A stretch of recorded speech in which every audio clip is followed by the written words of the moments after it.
और वैसे अच्छा है जी, अगर बंगाल में 75 लाख रोज़गार देते हैं तो परंतु 2 करोड़ रोज़गार है सरकारी एम्प्लॉय को तो मिला नहीं है जी। कोई मेहनत करता है बच्चा वो तो जॉब लग भी नहीं पाता, और पैसे दे के जो जॉब लग रहे हैं, जैसे कोई पेपर लीक हो रहे हैं, भ्रष्टाचार बहुत है, तो कोई आगे जा पाता।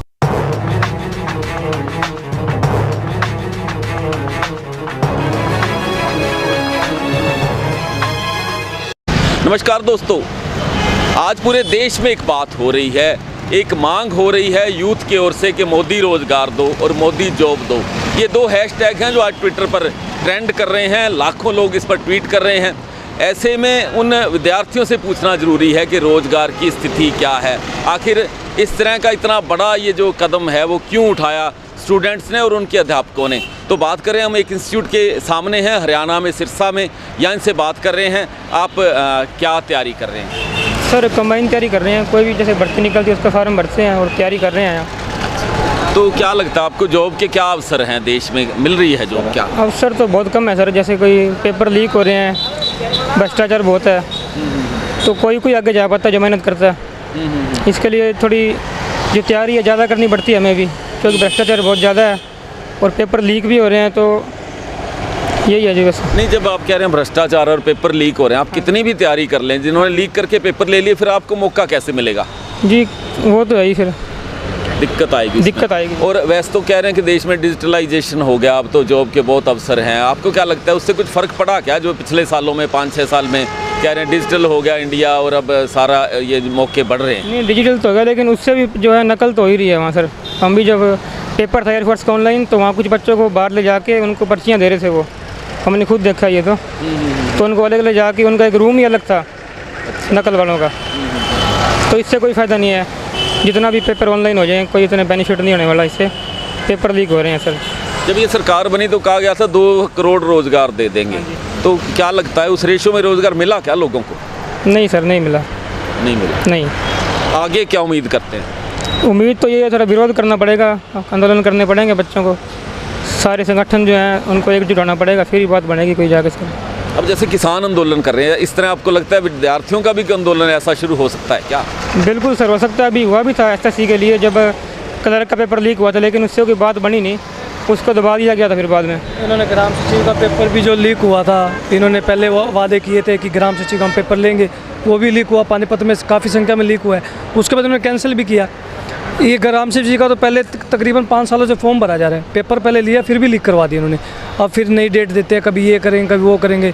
कोई मतलब कि स्टडी सेक्टर ठीक नहीं है इनका, नकल में बहुत ज़्यादा इनका ध्यान है। कोई मेहनत करता है बच्चा वो तो जॉब लग भी नहीं पाता, और पैसे दे के जो जॉब लग रहे हैं। और आप 2 करोड़ की बात कर रहे हैं, इन्होंने जब मोदी की सरकार बनी थी 2 करोड़ का रोज़गार कह रहे थे, इन्होंने 2 करोड़ का 2 लाख भी नहीं दिए किसी को रोज़गार। और ये सब झूठे वादे हैं, कोई कुछ नहीं है, कोई कुछ जॉब नहीं देता। हर कोई परेशान है, आज के युग में हर स्टूडेंट परेशान है जॉब से। कितना ही पढ़ लें, इतने मम्मी पापा के पैसे लगते हैं पढ़ने के लिए, आ रहे हैं जा रहे हैं, डेली आते हैं जाते हैं, लेकिन कोई फ़ायदा नहीं है। हरियाणा में तो ये कहा गया पिछली बार जब D क्लास की नौकरियां लगी कि बिल्कुल ट्रांसपेरेंट हो गया, बिल्कुल जो लोग पढ़ रहे हैं, जो मेहनत कर रहे हैं उनको जॉब मिलेगी। और आप कह रहे हैं कि इस तरह से भ्रष्टाचार हो रहा है, तो क्या बात, सच्चाई क्या है? सर ऐसा कुछ नहीं, जो मिली ये सब झूठ कह रहे हैं। इनके अंदर भी बहुत भ्रष्टाचार होता है। ग्रुप D के अंदर सबसे ज़्यादा भ्रष्टाचार हुआ है हरियाणा के अंदर। 18,000 वैकेंसी बहुत ज़्यादा होती है, इन्होंने बहुत घपला किया उसके अंदर भी, और कोई किसी को जॉब नहीं दी सर हमने। और इतने करते हैं, कोई कुछ नहीं है सर इनका, बहुत परेशान है सर कोई। सर जी रोज़गार के तो ऐसे है जी, जिस प्रकार से राजनीतिक लोग बात करते हैं उस प्रकार से रोज़गार देते नहीं है। एक बार वादा कर देते हैं और अपने वादे से मुकर जाते हैं। हम जिस प्रकार युवा आज पूरी तरह से शिक्षित हो गया है, क्योंकि 2010 के बाद 10 में क्रांति है, शिक्षित लोग हैं ज़्यादा हो गए हैं, उस प्रकार से गवर्नमेंट रोज़गार दे नहीं पा रही है। लेकिन वो तो कह रहे थे कि 2 करोड़ रोज़गार देंगे पिछले 5 सालों में। अब आगे उन्होंने बंगाल में केवल कह दिया कि 75 लाख हम रोज़गार दे देंगे। अब आगे इलेक्शन आ रहा है बंगाल में, तो ये बातें क्या है और ज़मीन पर क्या है? ये बातें हैं जी, वैसे ज़मीन पर तो पूरी तरह से इम्प्लीमेंट हो नहीं पाता जिन बातों का। और वैसे अच्छा है जी, अगर बंगाल में 75 लाख रोज़गार देते हैं तो परंतु 2 करोड़ रोज़गार है सरकारी एम्प्लॉय को तो मिला नहीं है जी। और प्राइवेट सेक्टर का तो हमें कुछ डाटा अता पता है नहीं। वो तो प्राइवेट सेक्टर में कह रहे हैं कि आप एक छोटा रोज़गार काम करके बैठ जाओ कोई भी, तो भी वो रोज़गार ही हो गया। तो क्या समझते हैं, ये उनका जो फार्मूला है, जो डेफिनेशन है, वो ठीक है क्या? ये सर डेफिनेशन ठीक नहीं है। फिर ये हमें इकोनॉमिक रूप से देखें तो ये वस्तु विनिमय प्रणाली हो गई, तो इस प्रकार से फिर करेंसी को तो हमें बंद करना पड़ेगा।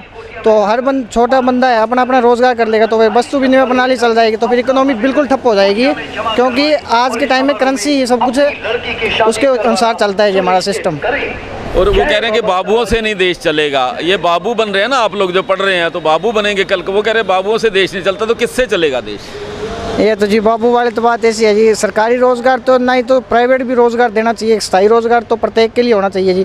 हम किसी सरकार के पक्ष में या विपक्ष में नहीं बोलते जी, हम तो कहते हैं अभी कोई भी बंदा शिक्षित है तो उसको उसकी एबिलिटी के अनुसार रोज़गार तो देना चाहिए जी। सरकार को जवाबदेही देनी चाहिए। सरकार ये नहीं कहते जी नरेंद्र मोदी बढ़िया है या घटिया है, कोई भी किसी राजनीतिक पक्ष में या विपक्ष में नहीं बोलता, परंतु हम जो नेता उस पद पर बैठे हैं उससे सवाल जवाब कर सकते हैं। लोकतांत्रिक देश है जी, और ये हक भी होना चाहिए जी। प्रधानमंत्री जिस प्रकार से लोकतांत्रिक चुनाव से चुना हुआ व्यक्ति है जी, उसी प्रकार से हमें प्रत्येक व्यक्ति को जवाबदेही सरकार की होती है जी।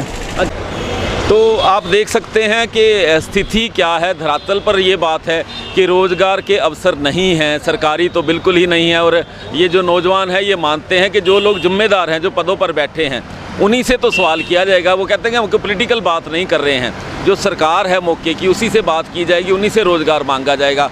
और आज ये जो हैशटैग चल रहा है मोदी रोज़गार दो, मोदी जॉब दो, इसके लिए जो हमने बात की है उसका एक अगर निष्कर्ष निकाले तो ये है कि धरातल पर बिल्कुल मामला उल्टा है। जो बातें हैं वो सारी हवाई हैं और धरातल पर नौजवानों को रोज़गार नहीं मिल रहा है। आप जुड़े रहिए हमारे साथ MLAG.com पर और हमारे इस चैनल को सब्सक्राइब कर लीजिए, आप लाइक कर लीजिए, हमें फेसबुक पर भी ट्विटर पर भी फॉलो कर लीजिए। और हम आज हैं ये बात कर रहे हैं लगातार नौजवानों से, मेरे कैमरा पर्सन दीपक सोनी के साथ, कि मोदी रोज़गार दो, वो दे रहे हैं या नहीं दे रहे हैं। लगातार बात करते रहेंगे, आप जुड़े रहिए हमारे साथ। बहुत बहुत शुक्रिया आपका।